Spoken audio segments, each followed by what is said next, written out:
सुप्रभात छात्रों। आज हम शास्त्री द्वितीय वर्ष का क्लास लेंगे, जिसमें छात्रों आप लोगों को हम पहले कल मुहावरे बताए थे। आज हम आप लोगों को कहावतें बताएंगे छात्रों। कहावतियाँ, लोकोक्तियाँ, ठीक है, या लोकोक्तियाँ 2-3 क्लासेस में भी हम कर चुके हैं छात्रों, ठीक है ना। तो आज देखेंगे छात्रों की ओछ की प्रीति बालू की, ओछ की प्रीत बालू की भीत, है ना। ओछ की प्रीत बालू की भीत। ओछ मतलब छोटा होता है, यानी कि इसका अर्थ होता है नीच की मित्रता अस्थायी नहीं होती, है ना। मान लीजिए हम किसी से दोस्ती करते हैं, ठीक है, और वैसे दोस्त को हम मदद भी करते हैं, ठीक है, लेकिन अगर वैसा दोस्त जब आपके ऊपर मुसीबत आता है तो वो क्या करता है, आपसे दोस्ती तोड़ लेता है या मदद करने से पहले भाग जाता है ना छात्रों।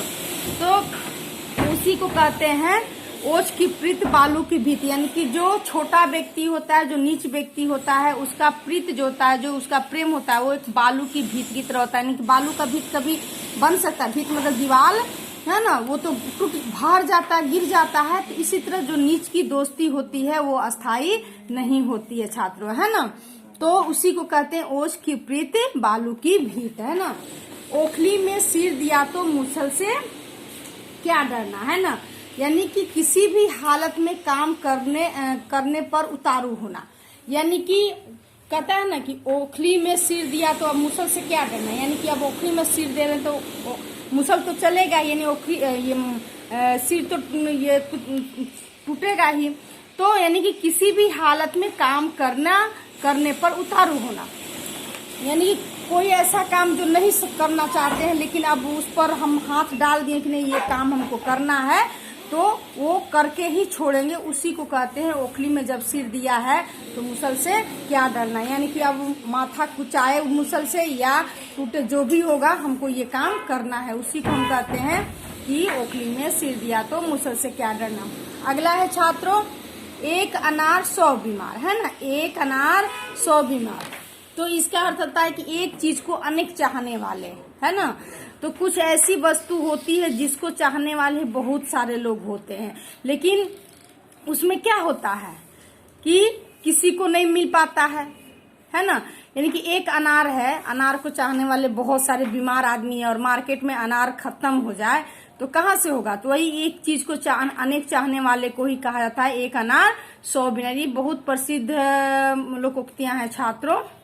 एक पंथ 2 काज, एक साथ 2 काम। अब मान लीजिए किसी के बेटे की शादी है ना, और वो बारात लेकर दिल्ली जा रहा है, ठीक है, दिल्ली जा रहा है, उसमें बाराती जो जा रहे हैं उनका बेटा भी दिल्ली में ही रह रहा है। तो वो क्या कहेंगे कि अच्छा है हम बाराती जा रहे हैं तो वहां पर हमको अपने पुत्र से भी मुलाकात हो जाएगी, यानी कि उनके बारात में भी वो सम्मिलित हो गए और अपने पुत्र से भी मिल गए, यानी कि एक साथ 2 काम हो गए। तो इसका अर्थ हुआ कि एक पंथ 2 काज, यानी एक साथ 2 काम करना, है ना।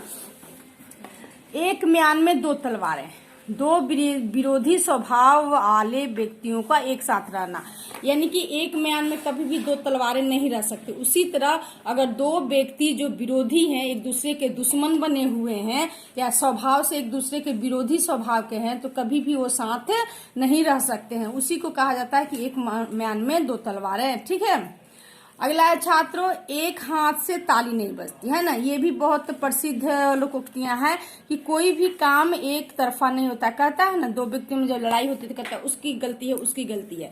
तो कोई एक की गलती नहीं होती है, गलती दोनों की होती है। इसीलिए कहा जाता है कि एक हाथ से कभी ताली नहीं बजती है ना। अगला है अंधेर नगरी चौपट राजा, यानी बिल्कुल अव्यवस्थित। जहाँ के राजा मतलब चौपट रहेंगे, वहाँ का प्रजा क्या होगा, वहाँ की जो व्यवस्था होगी। हाँ, अगला है कभी गाड़ी पर नाव, कभी नाव पर गाड़ी, यानी कि अवसर के अनुसार सभी उपकारी होते हैं, है ना। यानी कि अवसर के अनुसार सभी उपकारी होते हैं, जैसा अवसर देखा वैसा काम किया। काला अक्षर भैंस बराबर, ये भी बहुत प्रसिद्ध लोकोक्तियां है ना। अक्षर ज्ञान से बिल्कुल सुनिए, कोई जो मूर्ख व्यक्ति होते हैं, जो अक्षर के ज्ञान के बारे में नहीं जानते हैं, उसी को कहा जाता है काला अक्षर भैंस बराबर, है ना। खोदा पहाड़ निकली चूहिया, है ना। अब मान लीजिए बहुत बड़ा परिश्रम हम कर रहे हैं और परिश्रम करने के बाद कुछ नहीं निकलता है ना, तो उसी को कहा जाता है कि परिश्रम के तुलना में फल बहुत कम मिलना, उसी को कहा जाता है खोदा पहाड़ और निकली चूहिया। अगला है गरजे सो बरसे नहीं। कभी कभी बादल देखते हैं छात्रों, कभी कभी बादल जब गरजता है तो बरसता लेकिन नहीं है, ऐसे गरजेगा जैसे लगेगा कितनी बारिश होने वाली है, लेकिन क्या होता है, बरसता है। उसका अर्थ ये हुआ कि जो बहुत बोलता है वो काम कम करता है ना।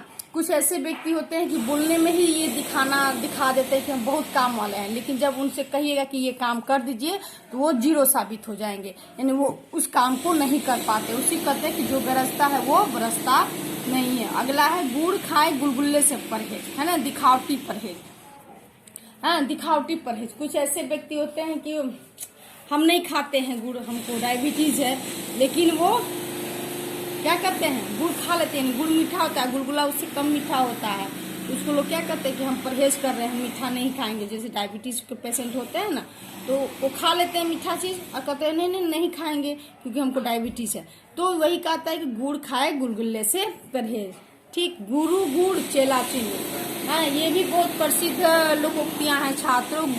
गुरु गुड़ चेला चीनी, यानी गुरु से तेज चेला होता है ना।